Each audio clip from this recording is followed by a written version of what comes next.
Alors bonjour à tous. Aujourd'hui l'actualité dans mon jardin c'est la récolte du chou romanesco. Donc je suis content, je l'ai fait, je l'ai réussi. C'était une expérience de cette année. Mais le rendement, il m'a pas impressionné, quoi. Là, je vous montre la photo du plus beau, hein, enfin d'un des plus beaux, hein, les autres ils sont déjà au frigo. Et j'ai gardé une partie de la récolte un petit peu pour vous parler un peu de ce chou. Donc regardez là, celui-là il a commencé à s'ouvrir, hein, ses fleurs, c'est un chou-fleur, hein, le romanesco c'est un chou-fleur. Les fleurs du chou-fleur sont avortées, il lui manque un gène, pendant la sélection ils ont trouvé une variété. Donc l'hormone du fleurissement réel doit manquer, enfin je dis l'hormone, on m'a compris. Et donc le chou-fleur ne fait pas de fleurs. Ces fleurs avortent, elles restent en boutons riches. Donc voilà ce que ça donne, hein. Alors les plus gros donc ils sont déjà au réfrigérateur. Et puis je vous en montre un entier, hein. Alors il y a des choses intéressantes à voir. Alors bon, d'abord le chignonnage des racines. Donc comme elles étaient dans un godet de 2 litres, hein, de ce type-là, hein, ça c'est ceux de l'armoise. Bon, ils ont commencé à développer des racines, mais en fait, une fois mis en terre, les racines, elles sont restées dans le trou qui était relativement large et profond.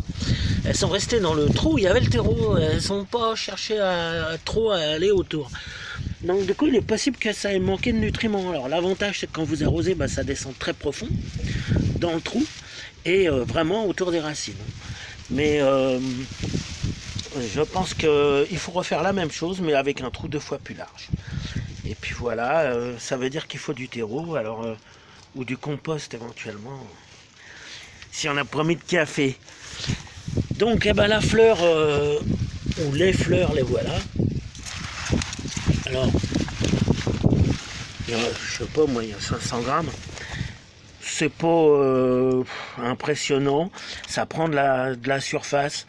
Par contre, je peux vous dire que les feuilles du chou romanesco, elles sont parfaitement comestibles, tout autant que celles d'un vrai chou, d'un chou vert. Elles sont même plus fines en goût. C'est beaucoup moins fort. Si vous appréciez pas trop le chou cuit, qui est quand même assez fort, hein, vous allez être content de celui-là. Franchement, j'en ai fait frire à la poêle, à l'huile.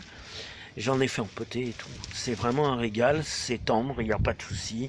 Vous essayez de garder éventuellement les plus jeunes feuilles, vous ne prenez pas les plus vieilles. Et puis, dernière chose, c'est la tige. Donc, le chou romanesco, à peu près, on coupe ici en général, c'est vendu avec ce morceau de tige. Mais en fait, ce morceau-là, il est très ligneux, mais juste en surface, alors que l'intérieur est hyper tendre. Je vais vous montrer. Voilà, ça, c'est ce qu'il y a à l'intérieur. Voilà le morceau. Alors, regardez. Non seulement c'est tendre, mais c'est super bon en plus. Et y a de quoi récupérer pour celui qui a fait une certaine surface. Et c'est largement aussi bon que les fleurs. Voilà, allez, je vous dis à bientôt.